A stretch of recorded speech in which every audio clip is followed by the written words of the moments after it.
Dis vir my baie belangrik om veral vanoggend na my ervaring met Jesus te bid vir Suid-Afrika, en ek gaan vir Ruben vra om vir ons te bid vir Suid-Afrika.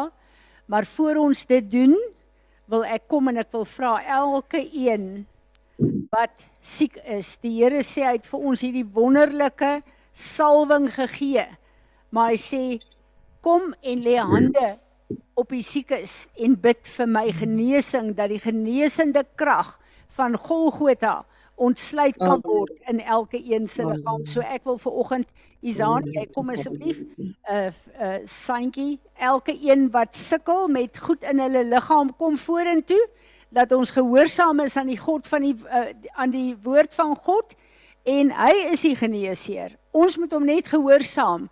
Natasha, kyk net op Zoom of daar mense is, ek weet daar's mense wat siek is, dat ons ook hulle name voor die Here kan bring. Goed, ek wil vir julle vra, Woensdag, God is buite tyd, gaan hulle vir Isaan opereer, haar knie opereer, dis 'n redelike groot operasie soos ek verstaan, en kom ons dra haar aan die Here op. Die Here is buite tyd. En hy's reeds by Woensdag, by daai operasie. So Vader, steek julle hande uit na hulle toe. Vader, ek wil vanoggend kom en ek wil gehoorsaam aan u woord. Neem ek hierdie olie en ek salf vir Isaan. Ek lê hande op hierdie knie. Ons wil vir u dankie sê dat u dokters gebruik om u genesing ook te volbring in ons liggame. Maar Vader, ons draar nou aan u op. U is reeds daar. Ek wil vra dat u vir Isaan gaan afseël van die oomblik wat sy in daai hospitaal inkom. Dat u haar afseël met die kosbare bloed, dat geen altare in daai omgewing of in daai hospitaal aan haar sal kollekteer nie. Vader, ons weet hierdie dokter is baie effektief en het 'n goeie reputasie, maar ons wil verklaar, hy sal u instrument wees van genesing in hierdie knieoperasie van Isaan. Ons bid dat waar sy narkose kry, dat u haar bewussyn, haar onderbewussyn na bewuslose vlak sal afseël met die bloed van Jesus en dat geen onheil naby haar sal kom nie. Ek bid Vader vir al haar DNA, wat die bloed wat sal vloei, haar DNA, Vader, dat u dit sal toemaak met die bloed van Jesus en dat geen van haar DNA op verkeerde plekke sal beland nie. Maar nou wil ek bid, Here, dat die vrede van ons God, wat ons verstand totaal te bowe gaan, van haar besit neem. Gees, siel en liggaam. En dat hierdie ervaring vir haar getuienis sal wees in haar boek van getuienis van die getrouheid van haar God. En dankie Vader dat ons u verbondsname veral Jehovah Rapha kan oprig oor haar Vader. En ek wil vra dat u haar sal bekragtig met u genade dat hierdie 'n maklike operasie en 'n vinnige herstel sal wees. Dankie dat ek kan bid vir Wilhelm en vir die kinders, Here, ook vir Izet wat haar gaan bystaan en dat u hulle sal salf, Vader, om u instrumente te wees om haar te bedien. Nie net waar daar genesing moet kom nie, maar met u goddelike liefde in die naam van Jesus. Vader, dankie dat ek kan kom en dat ek vir Sanet kan bid. Dat ek haar kan salf, Vader, en dat ek vanoggend ook vir haar kan bid en my hande kan lê op haar knie, Vader, en dat ek ook die genesing van die kruis van Golgotha vandag kan ontsluit in hierdie knie en in hierdie liggaam. Alles wat onwettig in hierdie knie is, alle inflammasie, alle infeksie, beveel ek nou, buig jou knie en gaan na die voetbank van Jesus Christus. En daarom wil ek vra, Here Jesus, rig u verbondsname oor haar op, maar dat hierdie ook 'n getuienis sal wees van die grootheid van u naam. En nou wil ek vra vir al Jehovah Rapha, dat dit as 'n covering oor hulle albei sal wees. Ek bid vir elke ander persoon in ons gemeente, Here, wat siek is. Dankie dat ek ook letterlik in die gees hulle kan salf en hande op hulle kan lê. Dankie dat ons as 'n gemeente hulle kan opdra aan u en kan vra, Here, dat u asseblief die genesende krag van Golgotha sal ontsluit in elke persoon se lewe. En Vader, dankie dat so Sanet ook my voet salf, vertrou ek u vir u genesende krag om hierdie senings te herstel, Vader, en om alle inflammasie en alle infeksie uit te dryf in die naam van Jesus. En ons sê almal saam, amen, amen. Dankie, Here Jesus, dankie vir u genesende krag wat ons ontvang het en dat ons dit kan ontsluit in ons liggame. Kom ons bid vir Suid-Afrika. Dankie, Ruben.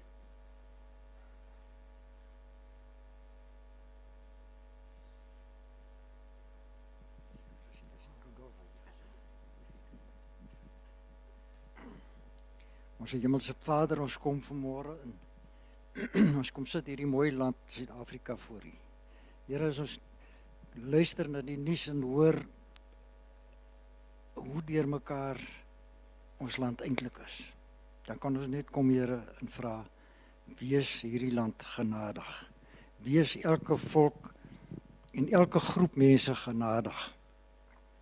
Here, ons hoor van doodslag, dus mense skiet mekaar en vir 'n selfoon. Here, dan wonder mens, is daar vir ons 'n toekoms?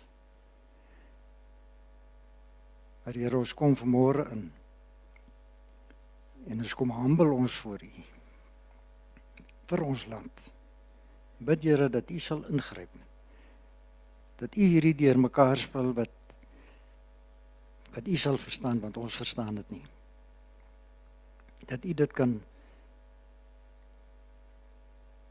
vir ons kan red uit hierdie situasies uit waarin ons is. Mense wat dink hulle kan hulle ryk steel, Here, waar U woord sê, in jou sweet van jou aanskyn sal jy jou brood verdien. Steel mense hulle deesdae ryk. En ons bid vir hulle ook, Here. Ons bid vir ons regerings, ons bid vir ons provinsiale regerings, ons bid vir ons munisipaliteite. Here, dat daar mense sal kom op een of ander tyd, wat U stem gehoor het, en wat sal luister. Ons bid dit, nie omdat hierdie land dit eintlik verdien, Here, maar omdat U vir ons genadig is. In Jesus naam, amen. Amen. Enigeen wat 'n woord het, 'n skrif het, op Zoom. Goed. Hierdie afgelope weke het die Here vir ons gelei om die boek van Efesiërs te ondersoek en te bid en te verstaan wie ons is, wat ons erfenis in die Here is, maar nie net dit te verstaan nie, maar dit te ontvang en daarin te begin lewe. En dit is 'n baie kosbare tyd vir my wat ons in hierdie gemeente deurgaan. Vandag gaan ons eindig met die boek van Efesiërs by Efesiërs 6. So kom ons begin. Children, obey your parents in the Lord as his representatives, for this is just and right. Honor, esteem and value as precious your father, your mother. This is the first commandment with a promise that all may be well with you and that you may live long on this earth. 'n Belangrike gebod van die Here, en Jesus bring dit in die nuwe verbond in. Jy moet die Here jou God lief hê met alles in jou en ook jou naaste soos jouself. So die liefde van God in ons hantering van ons ouers is so belangrik. En daar is soveel ook hier van ons wat sukkel met ouers wat nie goddelik is nie. En ons gaan nou daaroor praat ook wanneer ons praat oor die ouers. Maar hier kom die Here deur Paulus en hy sê, as julle hierdie hele erfenis van Efesiërs 1 af, as julle dit wil ontvang en daarin wil lewe, dan moet julle optrede verander na dit wat ek hier van julle verwag. En ons het gesien verlede week wat die Here sê, hoe verwag hy ons moet lewe, maar hier kom hy en hy kom praat oor ons verhoudings. En hy sê, daai posisie van jou ouers moet geëer word. En dit beteken nie, dat wanneer hulle goddeloos is, wanneer hulle abusive is, wanneer hulle nie gehoorsaam is aan die woord van God wat 'n ma en 'n pa behoort te wees nie, Dit beteken nie dat jy jou onderwerp daaraan nie. Ons is nie deur die Here geroep om op 'n plek te staan om abuse te word deur enige persoon nie, ook nie ons ouers nie. En ons moet dit mooi verstaan. Maar die plek en die posisie moet ons eer. So ons moet respek gee, die tye wat ons hulle hanteer, wat hulle, of hulle ons abuse of nie, ons moet daai deurlopende respek daar hou, oor die Here dit van ons verwag. En dan kom hy en hy sê, Vaders, en ek kan mothers bysit, do not irritate and provoke your children to anger. Do not exasperate them to resentment, but rear them tenderly in the training and discipline and the counsel and admonition of the Lord. Hier kom hy en hy sê, ouers, as julle waardige ouers is, soos wat my woord van julle verwag, sal julle nie julle kinders irriteer nie. Hoe irriteer ons kinders? Om juke op hulle te sit, om goed van hulle te verwag, wat nie van die Here af is nie, om hulle te kritiseer, om hulle te judge oor alles, om negatief oor hulle lewens te wees, om hulle te verwerp. Dit is hoe ons kinders irriteer. En die Here sê, ouers mag dit nie doen nie. Maar, ouers behoort God te verteenwoordig. Want die woord sê, hulle moet verteenwoordigers van God wees in hulle gesinne se lewens. En daarom in die eerste plek moet hulle met liefde hulle leer, hulle dissiplineer met liefde, vir hulle raad gee en hulle counsel met liefde. Dit is hoe 'n ouerpaar moet lyk. En wanneer 'n ouerpaar so lyk, het kinders geen probleem om hulle ouers te eer en te respekteer nie. So hierdie verhoudings, die Here kom eerste en hy praat in Efesiërs oor ons lewe, wat ons nie mag doen nie, en waar ons fokus moet wees. Nou kom hy in ons verhoudings, en hy begin eerste in sy gesinsstruktuur, ouers, en dan kom hy eers by kinders, en dan kom hy by ouers, en sê hoe die ouers hulle kinders moet hanteer. En dan gaan hy verder en hy sê, servants, slawe, be obedient to those who are your physical masters, having respect for them and eager concern to please them, in singleness of motive and with all your heart, as service to Christ himself, not in a way of eye service, as if they were watching you, and only to please men, but as servants of Christ, doing the will of God heartily, and with your whole soul, rendering service readily, with good will, as to the Lord and not to men, knowing that for whatever good anyone does, he will receive his reward from the Lord, whether he is a slave or a free man. Hierdie is 'n mondvol. Baie van ons is boere, maar baie van ons werk is besigheidseienaars. En dan kom die Here en hy sê, ons moet waar ons werk, moet ons werk doen, asof ons dit vir die Here doen, en nie vir ons baas nie, nie vir die plekke wat vir ons finansies voorsien nie. Ons moet elke ding wat ons doen, asof wat ons dit vir die Here self doen. Wat 'n woord is dit net nie. En dan kom hy en hy sê dat ons moet dit doen met die gedagte van Jesus. Ons moet dit doen op die manier wat Jesus dit sou gedoen het. En dan kom ons by die kwessie, ja, wat van die onregverdige baas? Wat van die baas wat my te nakom? Wat van die baas wat my nie betaal wat ek werd is nie? En die Here sê in sy woord, dis nie ons saak nie. Ons moet op daai plek hom dien asof ons die Here dien. Die Here sal met ons baas werk. Die Here sal die onreg regstel. Maar hy wil hê ons moet werk en alles doen asof ons dit vir hom doen. En nou kan ek sommer 'n groot waarheid hier 'n klip in die bos gooi. Baie keer as ons op 'n moeilike plek is waar ons werk en mense kom ons te na, dan wil ons gou-gou ons goedjies vat en loop. Maar sê nou die Here het jou op daai plek geplaas. onder daai ouers geplaas, wat jou abuse, om jou te leer, en jou te vorm, en vir jou sterk te maak, in wie jy behoort te wees. En dan sit juist daai baas, en daai familie van jou, wat al die verkeerde knoppies in ons lewe kan druk. Maar dan kry die Here ons aandag, en dan kan hy ons verander. So pas op as jy op 'n plek is, waar dit nie met jou goed gaan nie, om sommer net uit te klim en te gaan.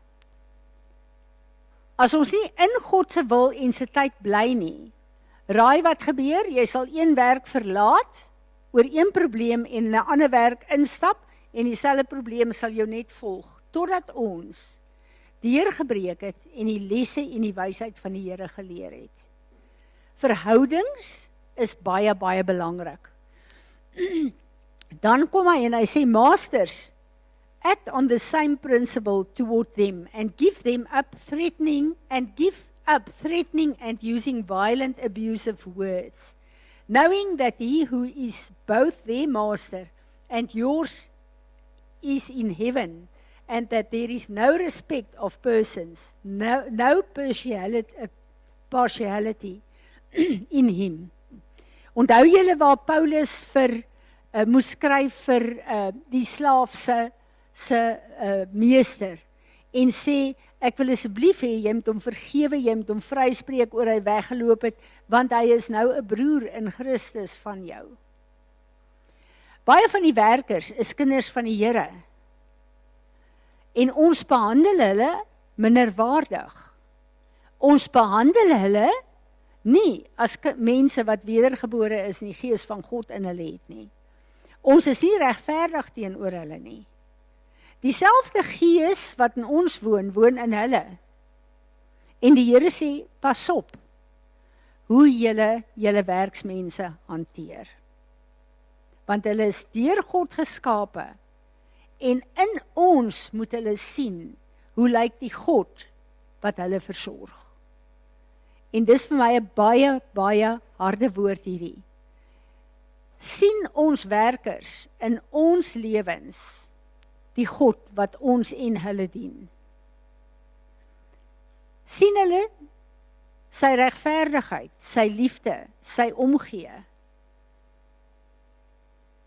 En ek besef hierdie is 'n baie sterk woord, maar ons kan nie kies watter woord ons van God wil vat en wat nie. Van Genesis tot Openbaring is God se woord vir ons, en ons moet dit gehoorsaam. So ek bid dat die Here vir ons sal help, dat ons sal besef, dat ons God moet verteenwoordig, in elke een van ons verhoudinge. En dat ons dan moet kom, met sy goddelike wysheid, en veilige grenslyne trek, waar dit nodig is, sodat mense nie 'n vrypas het, om ons te abuse, soos hulle wil, omdat hulle autoriteit oor ons het nie. Die Here wil nie hiermee hê, dat ons moet ons nou humble in alles, en toelaat dat mense oor ons loop nie. Nee, ons is wedergebore kinders van God, en ons moet gesonde grenslyne, om ons plaas waar het nodig is, om ons te beskerm, van ander mense, wat uit lyn uit is, met God, sy autoriteit in sy woord. En dit kom nou weer by verhoudings, sê die Here, dis 'n fondasie waarheid in ons almal se lewe. Soek allereers die koninkryk van God, en dan gaan ek alles vir julle byvoeg. Ook in ons verhoudings. Hoe lyk die koning in sy koninkryk in my hantering van mense? En dan kom hy, en hy sê 'n sterk woord hier, in conclusion, be strong in the Lord. Be empowered through your union with him. Draw your strength from him. That strength with which he boundless might provides.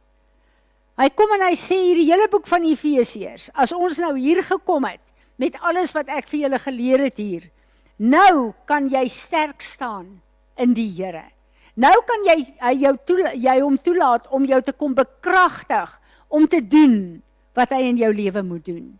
Daar's eers 'n klompie goed wat ek en jy moet uitsorteer in ons lewe, voordat ek en jy kan roem in God se krag. om deur ons te werk. En dis so 'n belangrike woord hierdie vir ons. Jesus het gekom en hy het die letter van die woord, hierdie geskrewe woord, sê Paulus vir ons, is 'n dooie letter, maar die Gees van God kom maak dit lewendig. Wat het Jesus gedoen? Hy het aarde toe gekom. Hy het die woord lewendig kom maak. Dit wil sê, hy het alles uitgewandel en uitgeloop en gemanifesteer en geleer hier op aarde. Om 'n pad te maak vir my en jou. Hierdie is nie 'n onbekende pad nie. Hierdie is nie 'n onbekende bestemming waarheen ons op pad is nie. Jesus het dit vir ons uitgeloop hier op aarde. Ons is op pad na ons ewigheidslewe, omdat hy vir ons die pad kom maak het. En soos ek en jy hom gehoorsaam, en hom verteenwoordig op aarde, maak ek en jy paaie vir die mense wat na ons kyk, om by hom uit te kom. En hoe lyk ons lewe? Doen ons dit? Ons gaan verder en hy sê, put on the whole armor of God, the armor of a heavy-armed soldier, which God supplies, that you may be able successfully and stand up against the strategies and the deceits of the devil. Besef julle, as ek en jy nie deur Efesiërs gewerk en gebid het nie, en toegelaat het dat Heilige Gees ons verander nie, kan ek en jy nie 'n soldaat van die Here wees nie. Die wapenrusting is nie net vir almal nie. Hoekom sê ek dit? As ek en jy in sonde lewe, dan kom die vyand en hy sê vir ons, jy het geen krag teen my nie, want daar is van my karakter in jou gedeponeer. Ek het 'n reg in jou lewe. So hierdie wonderlike wapenrusting, as jy nie na God streef om jou op die plek te bring, in jou verhoudings en in jou elke dag se lewe, waar jy fokus dat God deur jou kan werk nie, en laat jy gehoorsaam is in sy woord nie. Onthou julle op die einde van sy lewe, sê die woord, Jesus het die vyand kom deursoek, and he had no hold on him. As hy 'n houvas aan my en jou lewe het, dan kan ons maar in woorde die wapenrusting aantrek, maar dit is nie effektief in ons lewe nie. En hier praat ek nou nie van daai plek waar ek en jy op hierdie aarde altyd sal sukkel met verkeerde goed in ons lewe nie. As jy vanoggend kwaad geword het, dis teen die woord van die Here, maar jy kies om in woede te lewe en jy word kwaad vir alles en kwaad is deel van jou karakter, dan diskwalifiseer jy jouself. Maar wanneer ek en jy verkeerd doen, dan kom ons na die Here toe en sê, Here, dit voel vir my of ek vir u sê, ek voel baie keer of ek vir die Here sê, Here, hier's ek alweer, maar daai selfde ding, asseblief vergewe my, help my, kom bekragtig my. Ek praat nie daarvan nie, ek praat van die plekke waar ons kies om in sonde te lewe, waar ons kies om in rebellie te lewe. Daai plekke gee 'n foothold vir die vyand. Paulus sê, do not give a foothold to the enemy. Dit gee vir die vyand 'n plek om in ons lewe te werk. Hy kom en hy sê hier, for we are not wrestling with flesh and blood, contending with physical opponents, but against the despotisms, against the powers, against the master spirits, who are the world's rulers of the present darkness, against the spirit forces of wickedness in heavenly supernatural sphere.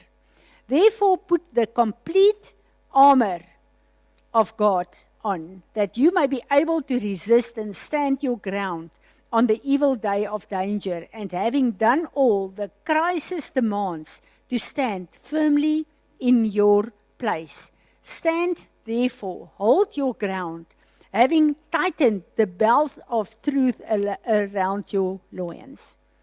Die belt van waarheid is die woord van ons God. Het julle al gewonder hoekom is dit om ons loins? Ons loins bedek ons voortplanting. Fisies, maar ook in die gees. Aan wat gee ek en jy geboorte hier op aarde? In ons verhoudinge, in ons werk, in elke dag se lewe. Word God se woord deur ons op aarde gevestig? Of word die vyand se woord deur ons gebore op aarde? So daai woord van God moet letterlik, daai onverganklike saad wat in ons geplaas is met wedergeboorte, moet letterlik dit na vore bring en in baie situasies geboorte daaraan gee. Dit is hoe die wysheid van God werk. And having put on the breastplate of integrity and of moral rectitude and right standing with God. Wat is hierdie borsplaat wat ons gekry het? Die borsplaat beskerm ons hart. Hoekom ons hart? Kom ek lees vir julle Matteus 15 vers 18 tot 20. But whatever comes out of the mouth comes from the heart. And this is what makes a man unclean and defiles him. For out of the heart comes evil thoughts, reasonings, and disputings, and designs, such as murder, adultery, sexual vice, theft, false witnessing, slander, and irreverent speech. These are what make a man unclean and defile him. But eating with unwashed hands does not make you unclean or defile him. Wat uit ons hart uitkom, die woord van die Here sê ons hart is die mees bedrieglikste wat daar is. Daai borsplaat van God moet ons hart kom bedek. Want die bron van wat al hierdie goed wat Paulus nou genoem het, is in ons harte. En as ons die borsplaat van God daaroor het, sy geregtigheid daaroor het, dan word wat uit ons hart uitkom en wat by ons mond uitkom, goed wat opbou, wat plant, wat vrugbaar is en nie goed wat mense kan vernietig nie. And having shut your feet in preparation to face the enemy with a firm-footed stability, the promptness and the readiness produced by the good news and of the gospel of peace. Hierdie is vir my baie, baie belangrik. Ons kyk daarna en ons dink dis skoene wat ons aan het. Maar wat is eintlik hier aan die gang? Wat sê die Here vir ons in Josua 1? Hy sê elke plek waar jy jou voet gaan neersit, gaan jy vir my grondgebied inneem. So daai skoene van die evangelie is nie net om te stap en om sy woord te verkondig nie. Dis om te stap en in God en sy lig en sy woord te verteenwoordig. En elke plek waar ek en jy dit doen, met daai skoene aan ons voete, neem ons grondgebied in vir die koninkryk van God. Dis so belangrik. Dan kom Paulus en hy sê, lift up over all the covering shield of saving faith, upon which you can quench all the flaming missiles of the wicked one.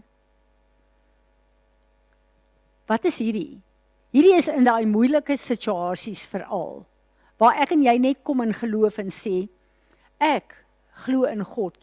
Maak nie saak wat ek hier sien, wat hier gebeur nie, maar ek weet, daar is niks wat onmoontlik vir my God is nie. Veral wanneer die vyand ons kom teiken, met al daai gedagtes, al daai situasies, al daai probleme wat hy op jou gooi. As ek en jy hierdie skild van geloof op het, dan beteken dit al sy planne gaan val en tot niks kom voor my nie. Maar ons moet hierdie geloof in ons God hê, dat as daar goed in ons lewe gebeur, en dit gebeur kort met almal van ons, wat ons dink, ek weet nie hoe gaan die Here my uit hierdie ding uitvat nie. Maar wanneer ons hom vasgryp en daai skild op plek is, ons geloof in hom is, dan kom hy eenvoudig net, partykeer op onmoontlike maniere vir ons, kom hy net vir ons deur. Die skrif dis een van my gunsteling skrifte wat julle weet in Romeine 8 vers 28 waar hy sê, dat alles sal hy ten goeie laat meewerk vir die wat hom liefhet. Ons liefde is om te sê, Here, ek vertrou U met my lewe en met my probleme.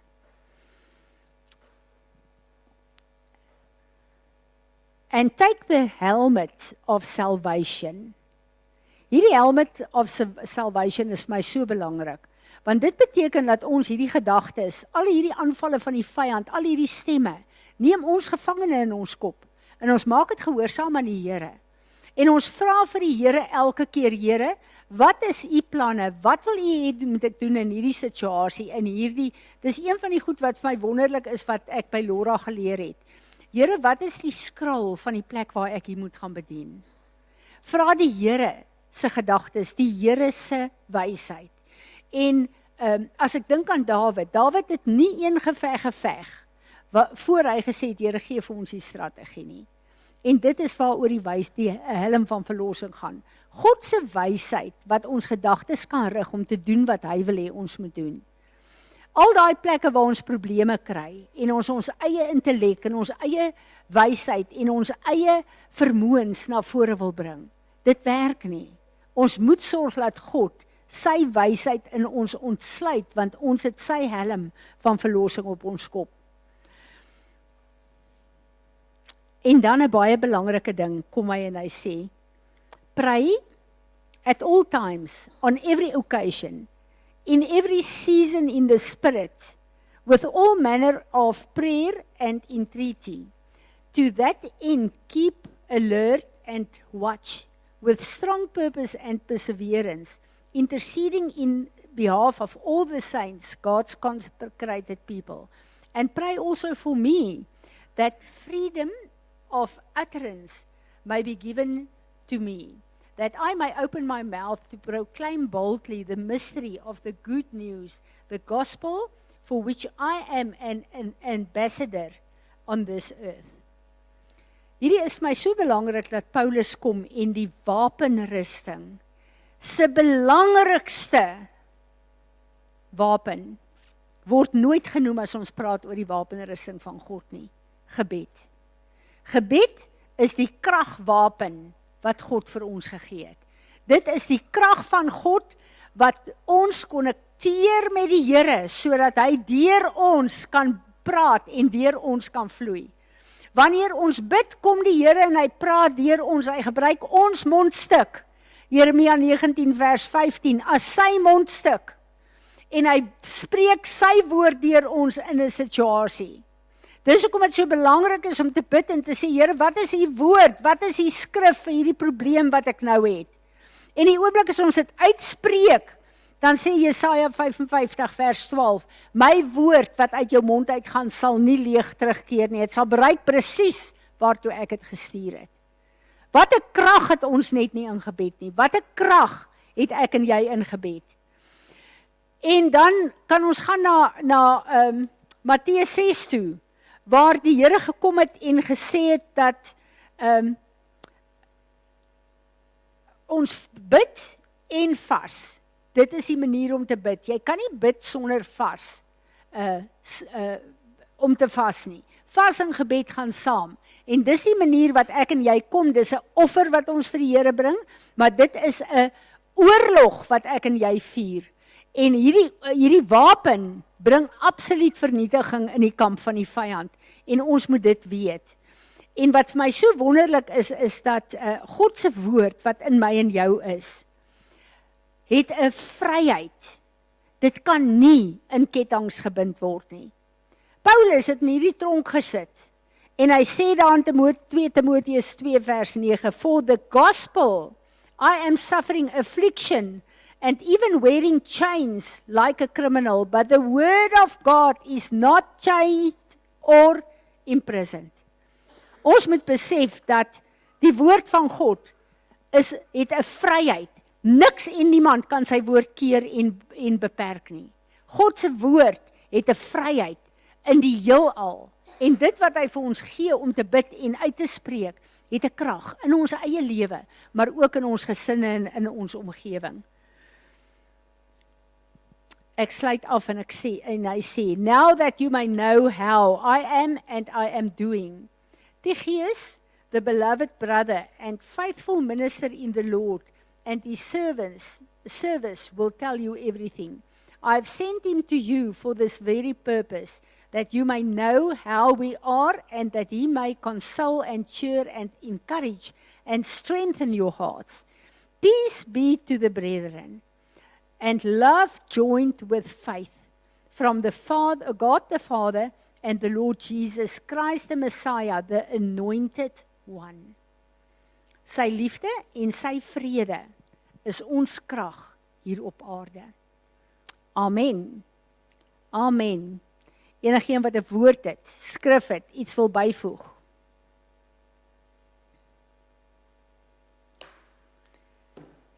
Goed, ons het dan nou afgesluit met Efesiërs. Volgende week gaan ons aan met Efesiërs 7, soos die visioen wat die Here vir ons gegee het. Nou ons gaan kyk wat die Here vir ons sê daar, maar kom ons geniet nou die verbondsmaal en dis vandag my geliefde man se beurt om dit te doen.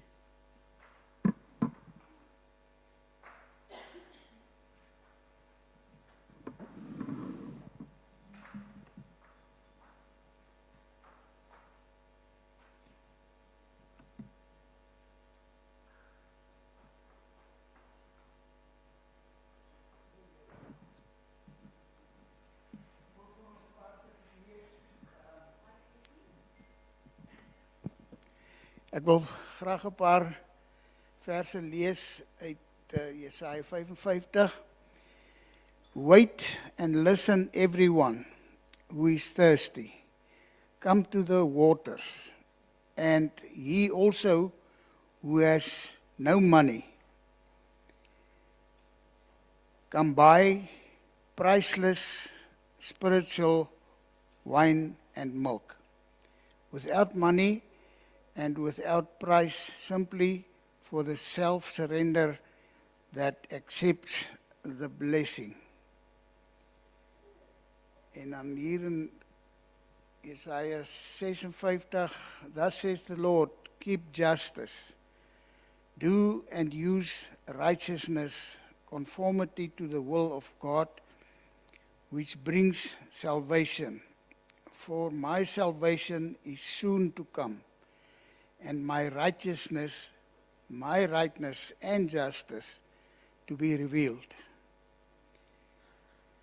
Nou, dit klink vir my of die Here redelik haastig is hier met salvation, en as ons nie buig voor hom nie en doen wat hy van ons verwag nie, gaan ons dalk nie betyds wees nie. Maar Here, dankie dat u sê dat u hierdie salvation van u verniet is. U het 'n prys betaal aan die kruis, Here, sodat ons kan lewe en ons kan dit verniet kry by u. Ons hoef nie daai vreeslike prys te betaal het nie. Ons kom dankie en ons seën u, Here, en ons bring u lof en eer en aanbidding. Want u is goed, u is groot, u is genadig, Here, u is alomteenwoordig. Ek wil u verheerlik en vereer in hierdie dag. Namens elkeen van ons wat hier sit vandag, wil ek hom sê dankie. Baie, baie dankie dat u so 'n prys betaal het, wat ons in elk geval nie in staat gewees het om te betaal nie. Word verheerlik in hierdie dag, in die naam van Jesus. Amen.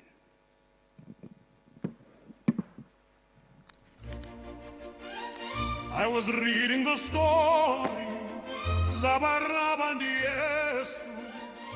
One man guilty, one man innocent, Mozi Walakwa.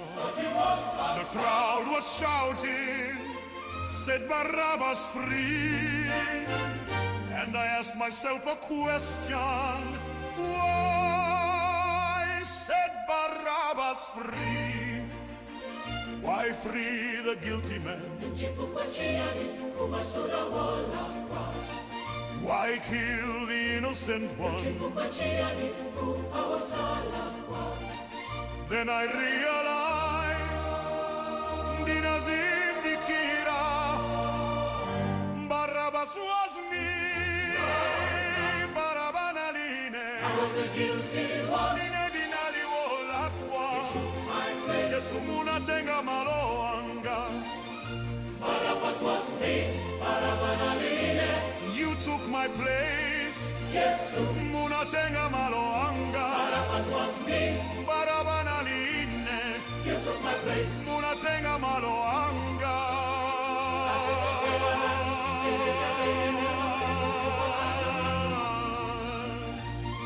He walked out of the prison, barabana tuluka mdende. While Jesus walked to the cross, Yesu anapita kumtanda. One man set free that day, mojiana masulidwa. One man died that day, mojiana pati kulimenelo. I should have been there, Yesu, inepa mtanda. I should have worn those chains, inema unyolo. But you took my place. Munatenga maloanga. Barabbas walked free. Ipo inendina masulitwa. Barabbas was me. Munatenga maloanga. I was the guilty one.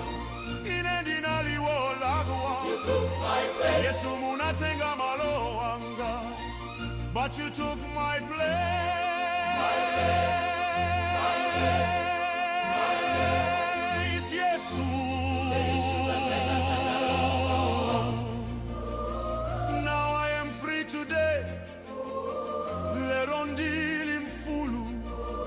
Because you took my place, chifukwa munatenga maloanga. Barabbas was me, you took my place, Yesu, chifukwa chaine.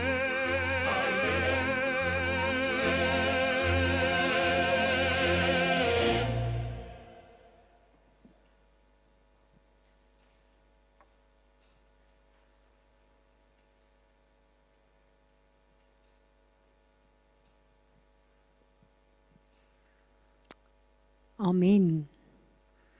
Lyk my Barabbas raak 'n geliefde lied hier in ons gemeente, maar daar is so salwing daarop, dit is vir my so 'n wonderlike boodskap. Enigeen wat nog 'n woord het?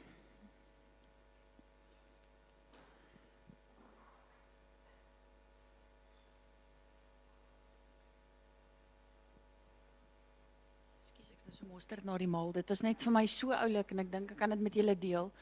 Ek sien eergister 'n video van 'n ou wat sê 11:2. Wie weet wat staan in Lukas 11:2? Your will be done. So wat hierdie ou gedoen het is hy het gegaan, hy het sy selfoon gevat, elke dag 11:02 gaan sy wekker af. Elke dag. En wat hy doen is hy sê, Here, laat U wil geskied. Want dis Lukas 11:2. En hy sê die impak wat dit op sy lewe gehad het, en hoe ongelooflik goeders in plek begin val het en dinge begin verander het, dit was my awesome. As ek so, ek dink ons kan dit elkeen doen. Ons wekker kan afgaan 11:02 en al wat jy sê is, Here, U wil geskied. Amen. 11:02 in die dag asseblief. Amen. Ja, Vader, ons gebed is, laat U wil geskied in ons elkeen se lewe, maar ook in hierdie gemeente. Kom ons staan en ontvang die seën van die Here, nou gaan ons in vrede